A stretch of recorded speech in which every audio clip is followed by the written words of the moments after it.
Everyone, my name is Chitra Goswami and this video is for the summary of lesson number 116 and the name of the lesson is Amenities in Communities.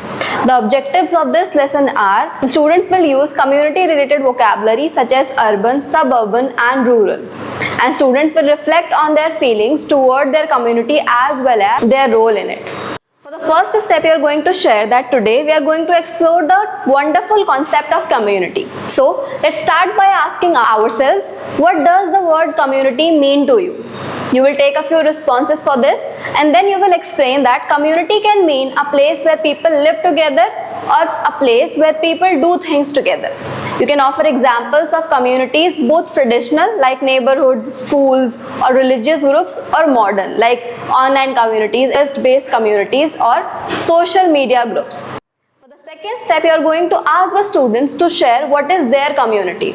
If needed, you can provide prompt to the students that what places do you visit in your community and what types of people can you find in your community. Third step, you are going to ask the students to read the questions in activity A of their SRBs and write down their answers in their notepads. Then they should find a partner and ask the questions to find out their answers. You can use popcorn calling for students to share their answers with the class. For the fourth step, you are going to instruct the students to watch the AV1 in pairs. After the students are done watching their AV, you are going to ask 3 questions from the students. The first question is, what little things can you do to make your community a better place? The second question is, why are some communities better and cleaner than others? And the third question is, what does the word amenities mean? Is the energizer, and for playing this energizer you are going to call out a letter and count down from 10 students to touch something in the classroom that begins with that letter.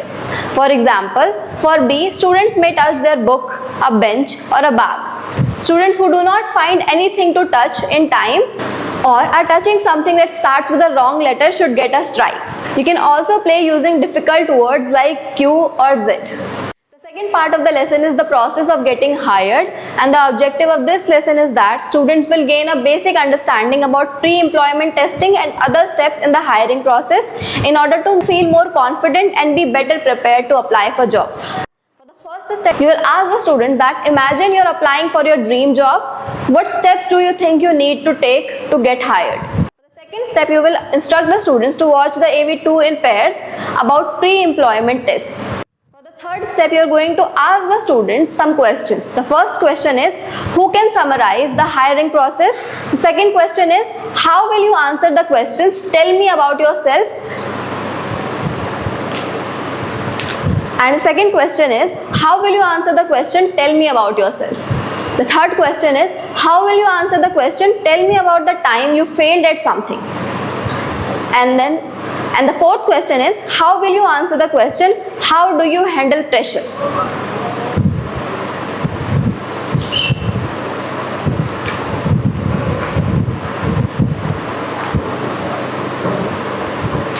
For the fourth step, you are going to conduct the wrap-up in the form of stand-up and sit-down activity as given in the FRP. For the fifth step is English practice time, and for this you are going to ask the students to open activity B in their SRBs, and you will explain that they will be participating in an activity to identify and correct mistakes in paragraph 1 and 2, and you are going to instruct that they should look for capitalization errors, missing question marks and spelling errors. To get started, you are going to ask them to complete correct sentences in their notepad. Once the students finish, you will ask them to exchange their notepads and review the work of one another. You will facilitate a whole class discussion to review the answers corrected. You will facilitate a whole class discussion to review the corrections made by students, and you will share that they can correct the paras in the next lesson. And you will share that they can see the correct paras in the next lesson of their SRB.